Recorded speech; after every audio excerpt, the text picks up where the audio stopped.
नमस्कार, मैं देवदत्त त्रिवेदी आप सभी का हार्दिक स्वागत करता हूं।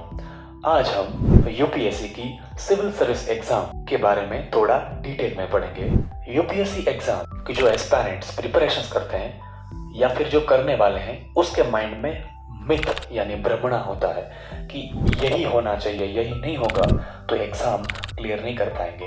तो आज हम students as well as parents के माइंड में इस एग्जाम को लेके जो मिथ रहता है उसको आज हम ब्रेक करेंगे।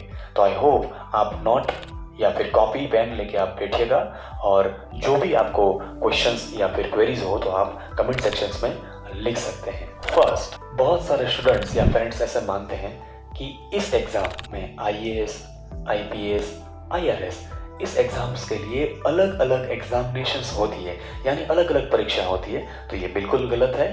UPSC, IAS, IPS, IRS income tax, IRS custom and central excise, Indian foreign services, Indian railway services, Indian postal services, ऐसी 20+ सर्विसेज के लिए एक कॉमन एग्जाम्स लेती है जिसका नाम है सिविल सर्विसेज एग्जामिनेशंस।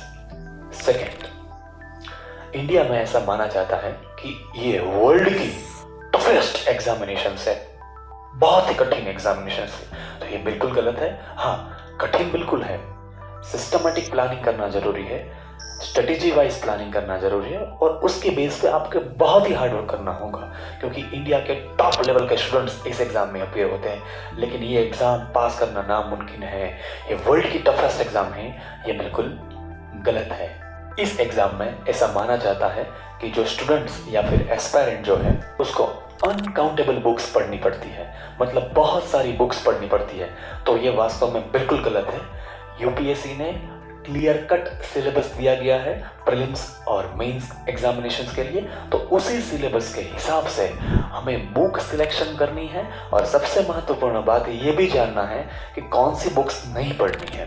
तो इस हिसाब से हमें स्ट्रेटेजी बना के प्रिपरेशंस करनी है कंसिस्टेंटली। नेक्स्ट, ऐसा माना जाता है कि ये एग्जाम फुल टाइम प्रिपरेशंस कर रहे हैं वही कैंडिडेट पास हो सकते हैं। तो ऐसा बिल्कुल गलत है। आप हिस्ट्री चेक कर लीजिए, more than 50% of students are doing their job along with their preparations. तो बहुत सारे जो स्टूडेंट्स हैं वो जॉब करते हुए ये एग्जाम आसानी से क्रैक कर चुके हैं। तो ऐसा बिल्कुल जरूरी नहीं है, लेकिन आपको ये एडवांटेज जरूर मिलेगा कि आप फुल टाइम प्रिपरेशंस करोगे तो आप ऐसा हो सकता है कि ये कंपटीशन में अच्छा परफॉर्म कर पाएं। लेकिन एग्जाम क्रैक करने के लिए सब कुछ छोड़ छाड़ के प्रिपरेशंस करना वो जरूरी नहीं है। हाँ, ये ऐसा होता है तो अच्छा है, लेकिन फुल टाइम करने से ही प्रिपरेशंस करना चाहिए और हम पास कर सकते हैं, वो बात बिल्कुल गलत है। नेक्स्ट, ये एग्जाम जो है वो खास तौर पे इंग्लिश मीडियम स्टूडेंट्स वही क्रैक कर सकते हैं, ये तो बिल्कुल गलत है। आप पिछले साल, उसके पिछले साल आप डाटा देखेंगे तो मोर देन 50% स्टूडेंट्स जो है अपनी मदर लैंग्वेज या फिर वर्नाकुलर लैंग्वेज या फिर रीजनल लैंग्वेज में एग्जाम्स देते हैं और वो क्रैक करते हैं। नेक्स्ट, ऐसा माना जाता है कि इस एग्जाम में वही स्टूडेंट्स क्रैक करते हैं या फिर सफल होते हैं कि जो वो एकेडमिकली टॉपर होते हैं, मतलब 85% मार्क्स, 95% मार्क्स, वही स्टूडेंट्स एक एग्जाम में क्रैक करते हैं। तो वैसा बिल्कुल नहीं है। ऐसे भी स्टूडेंट्स हैं कि जो 10th में फेल हुए हैं एक बार, या फिर 12th में फेल हुए हैं, या फिर कॉलेज के फाइनल ईयर में 50% मार्क्स, 60% मार्क्स उतने ही लाए हैं, लेकिन इस एग्जाम यानी सिविल सर्विस एग्जाम के लिए बहुत ही कड़ी मेहनत करने के बाद वो सफल हुए हैं। नेक्स्ट, इस एग्जाम में ऐसा माना जाता है कि वही स्टूडेंट्स को प्रिपरेशंस करनी चाहिए जिसकी फाइनेंशियल सिस्टम अच्छी हो। तो ये बहुत ही गलत है।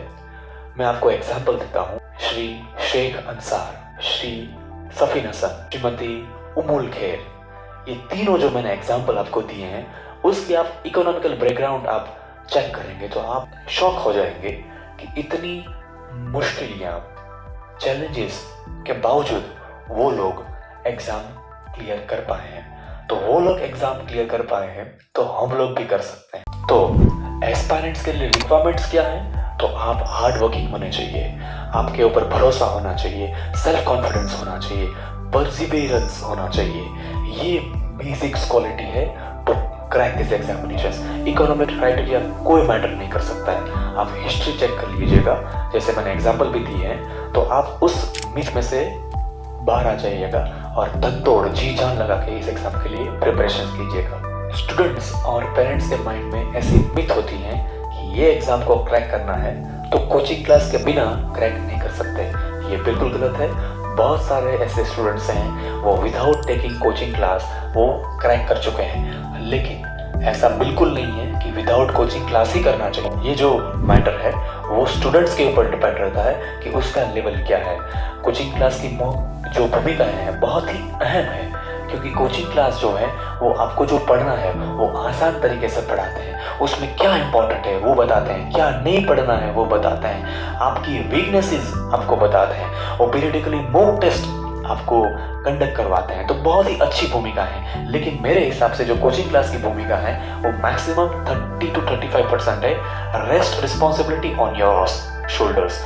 तो प्लीज कीप इन माइंड कि कोचिंग क्लास लेते हैं ऑनलाइन या offline, there is nothing in wrong, लेकिन कोचिंग क्लास से ही एग्जाम क्रैक कर सकते हैं ऐसा बिल्कुल जरूरी नहीं है। लेकिन जितना हो सके उतना टाइम, क्वालिटी टाइम प्रिपरेशंस के लिए स्पेंड करेंगे तो डेफिनेटली सक्सेस मिलेगी। और भगवत गीता में कहा गया है, कर्मण्ये वाधिकारस्ते मां फलेषु कदाचन। कर्म करते जाओ, फल के ऊपर अधीन मत रहो। तो I wish you all the best for this examinations and thank you so much. जय हिंद।